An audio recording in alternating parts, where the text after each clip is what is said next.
अरे ये ना ती क्वीन. क्वीन कशाला? अरे येड्या, आपल्या गेमची ती स्पेशल आहे हे ती. जसा आपला देवा. त्या आईला हे काय स्पेशल दिसते रे देवामध्ये. अरे समाजाने नाव दिलंय त्याला स्पेशल. हे बाब्या, चहा घेऊन ये रे. स्पेशल हा.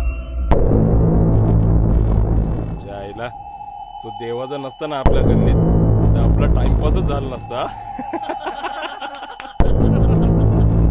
आपला टाइमपास होतो रे, पण त्याचा त्याच्या आयुष्यावर काय परिणाम होतोय ठाऊक आहे का तुला? अरे यार, हा चालू झाला यार परत. त्या आईला याला काय रे एवढा पुळका त्या देवाचा. समाजानं नाव ठेवलं रे त्याचं स्पेशल, पण तो कोणासाठी स्पेशल नाहीये. प्रत्येकाच्या आयुष्याची आपापली एक शेड असते आणि तो आपापल्या शेडनुसारच जगत असतो.